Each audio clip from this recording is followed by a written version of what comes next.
good day.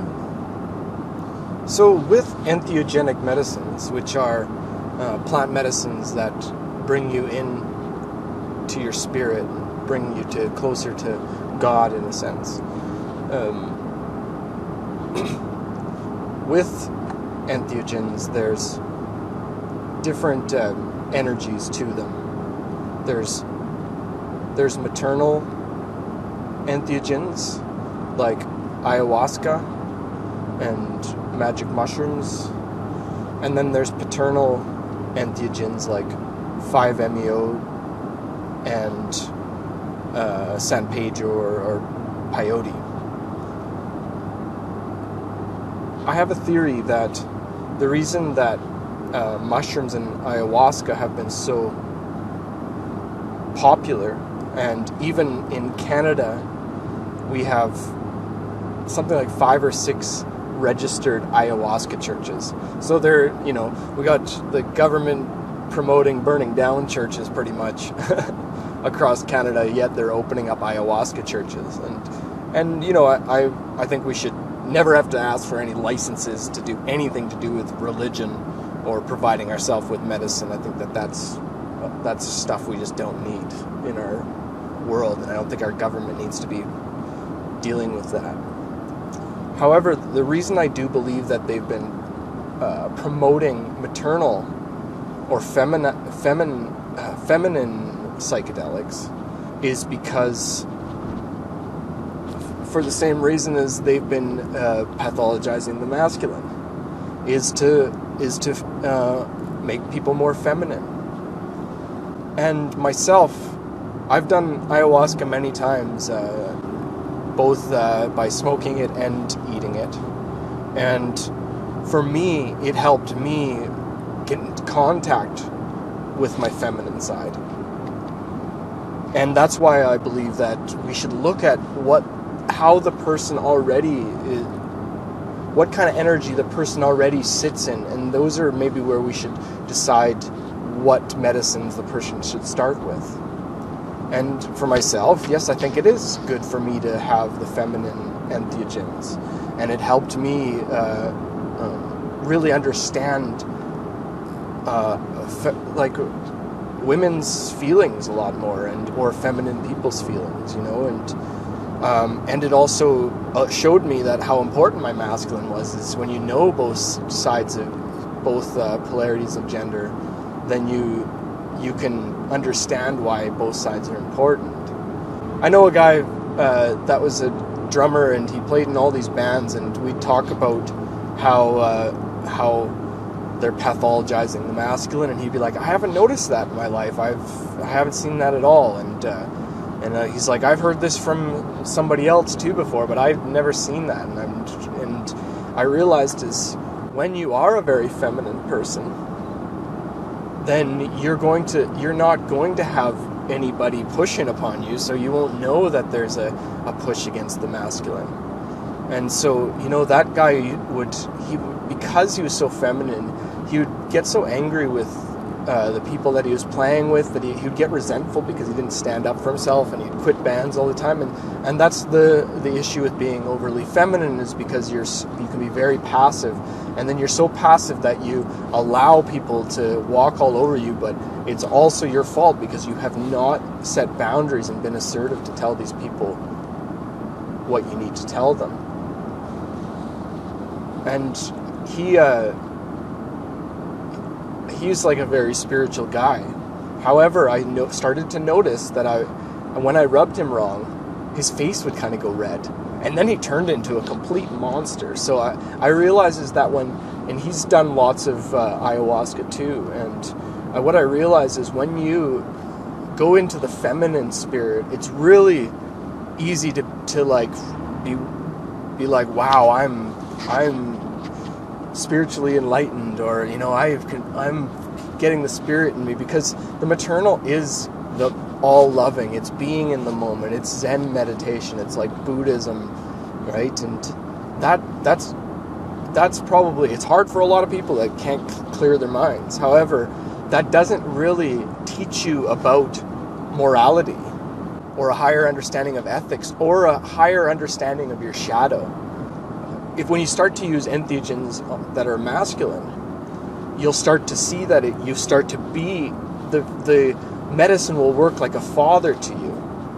And what we all need, in especially this day and age, now that they've killed all the good fathers, is we need to, not all of them, we need to have a father above us, you know. So I see that the world's not ready for the divine masculine yet. At least the world I live in, because I live in such a neoliberal area that the quickest place for people to find spiritual healing away from their trauma, which was based upon the psychological warfare that has been done upon us, the trauma-based mind control, you know? So there is not a lot of trust to the masculine, and because of that, these people that haven't seen too much of the divine masculine don't even know what it is. So they don't know how to discern between the dark father and the light father. And I've seen this with a few different people that has done a lot of ayahuasca, and I know there's two guys in particular that are very wise, very enlightened in very much a lot of different parts in their lives. Yet I've had conversations with them where they talk about how the women are the victims of this world, and how, you know, they start talking about that patriarchy stuff and all this dividing of the genders. It's on the feminine side. And I think that the feminine people that have been like that haven't had people push against them or push against their masculinity, because maybe they haven't even been brave enough to stand in the divine masculine. You only need to be in the divine masculine when there is something to stand against, you know, or there is a truth that needs to be fished out, and those takes courage to speak truths and into the eyes of people that aren't ready for them, but need to hear them the most. And so, same with the person that I know here locally. He's done many ayahuasca experiences. Like I said, very wise. However, same thing. He's told me how scared women are of men and all of this stuff. And I was like, and to me, sure, that is true. However, when you sit on one side and you point at the other, we know very well that that's not how we settle our problems. And so what helped me really work on my dark masculine traits was having 5-MeO experiences, and a couple really strong ones that gave me a complete ego death. And then I came back with a realization of who I truly was. And I think that a lot of people that use ayahuasca can certain parts of their egos and certain parts of their pathologies get burnt off by ayahuasca. However, sometimes you can actually see certain sides of it being ego inflated. And if you can, and I've seen this is another thing. A girl that I knew did about 5 or 6 ayahuasca experiences with these ceremonies, and she was going so deep in that it was way too far, and she'd come back with nothing. I'd ask her, what messages, what did you come with, what did you experience? And one time she told me, she's like, oh, lemon squishy, I came back with these words, lemon squishy. And I've been in psychedelic experiences where I come out and I got this word, and I think it means something, and I write it down and I look at it, I'm like, what the hell does that mean? And it's, to be honest, it's probably something that connects those two words, but you may not understand it again until you're back in that state of consciousness again. What I noticed from ayahuasca is when I used very small doses or moderate doses, I would become a part of the experience. Instead of the experience taking me for a ride and shooting me off into somewhere where I don't have control, I can be a part, like lucidly be a part of the experience and choose to look at what I wanted to choose and choose to ask questions. And that's where I found the most amazing answers. And when I've gone in really deep, I know there is something to be learned from that. However, I also, there is a part of me that thinks that you go too deep in and you put yourself around, for example, in this case, like these people are guiding ayahuasca here in the Kootenays, which is a very feminine place. And I see all these people coming out with these, like, going deeper into their feminist ideals and like, after ayahuasca, still talking about patriarchy and all this stuff, and they believe that they're connected to God, and when they're pathologizing a part of themselves. There's a part of me that thinks we're doing this wrong again, just like in the 60s. There's a part of me that thinks that all these people that started microdosing all of a sudden, and how this became this big fad and everybody's doing it now, and like I said, I think that was part of the brainwashing, because this all happened just before COVID, right? And what does psychedelics do to you? A lot of people think, oh, it connects you to God. No, it helps you notice God again. And that's what we have to understand, and notice the devil again if you use it properly. So a lot of people, they go in with the wrong intent and be like, wow, this thing's going to connect me back to God, and then their egos build that understanding of it. We have to be very careful with who we give these medicines to. And like a lot of people are like, oh, that sounds like gatekeeper kind of mentality. Well, I just know with what I've seen.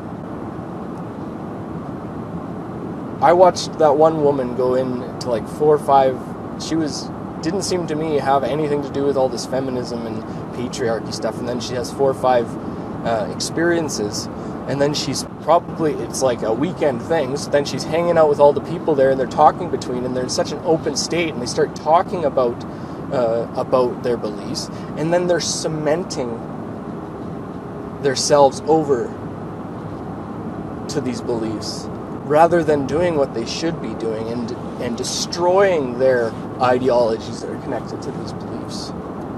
I believe that we're doing very powerful things to ourselves when we take these medicines.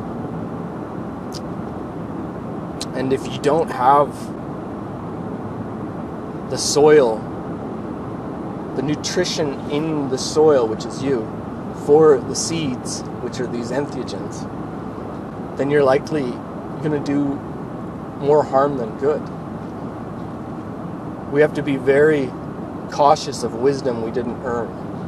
Those that have done a lot of big mushroom experiences and ayahuasca experiences, if they were quite feminine before doing those things, then I do suggest they get into more masculine entheogens, and maybe starting with cactus, but then, with a very professional person, a very connected person, somebody that understands what 5-MeO is, then maybe you can try that. However, there's parts of me that think that maybe that door shouldn't be opened for most people.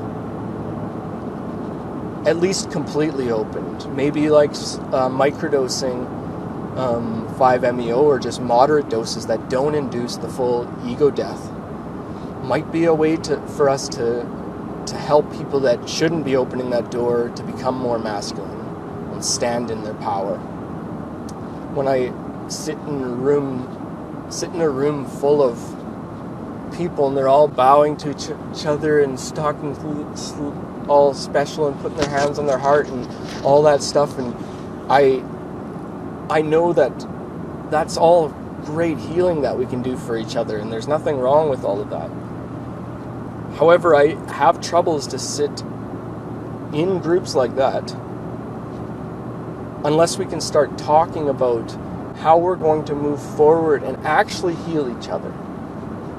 And I did a video on this about crystals and stuff like that, and I think it's a really powerful thing because I take on New Age and Christians in it, and I'll put that right up here. However, if you think that you're just going to be able to drink some cacao together and have some crystals and talk softly and put your hands on your heart and do solely feminine meditations, then that's far from what we need right now.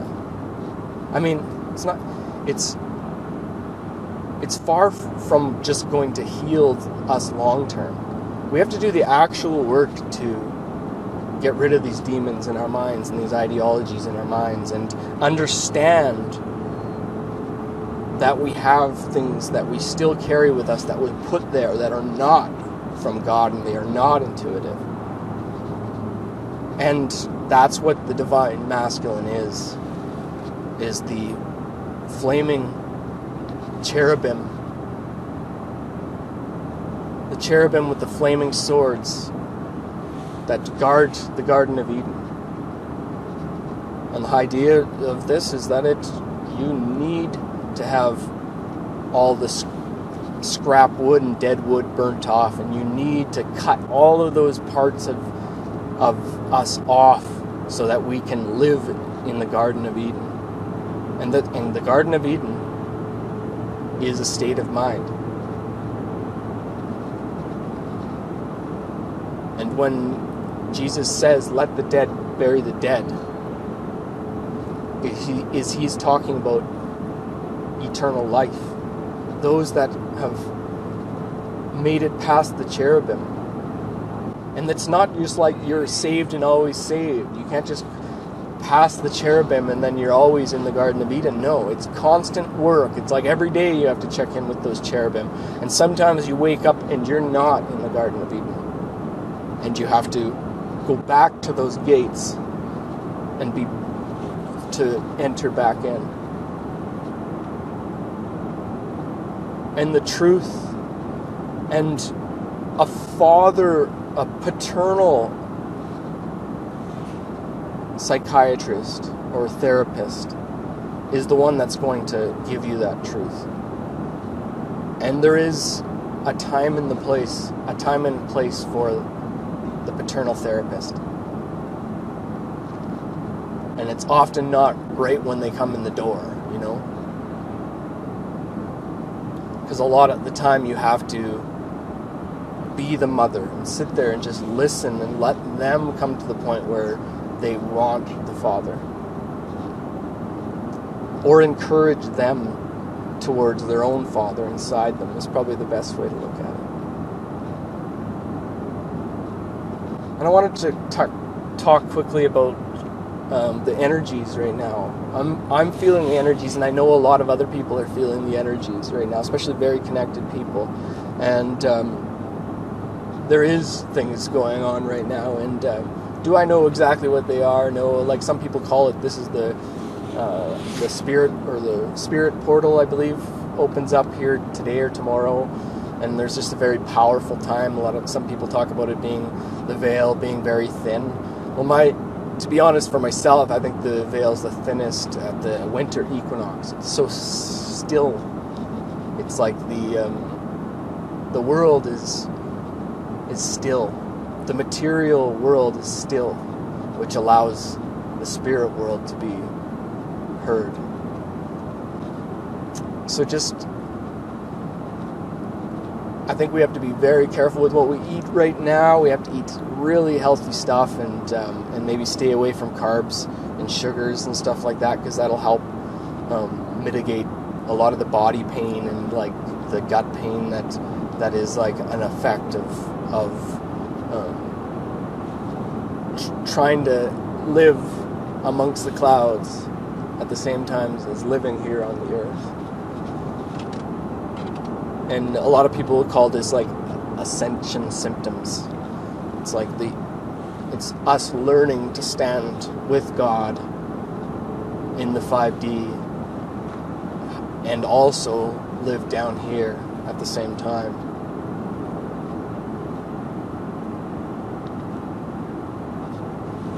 I believe we just have to push through these times, and we're being taught how to treat ourselves now, and we have to like take things that we thought were good for ourselves and try different things, and realizes we may not be able to feed ourselves the same as the old world, our old spirit. You know, the gut and brain connection is scientifically connected, right? So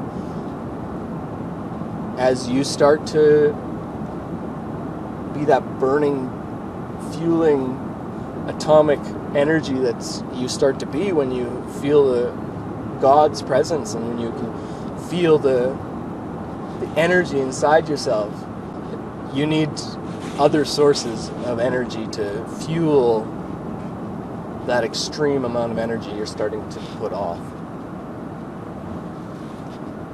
And people talk about there's like low energy thinking and high energy thinking. Well, there's truth to that. There is actual brain states. Like we put out electric waves, and when we're on different vibrations and putting out these different energies, we have to know that our input has to be different, you know? And I think that, like I said, with back to the entheogens, is when the world asks for more paternal people will rise up. And maybe my job is just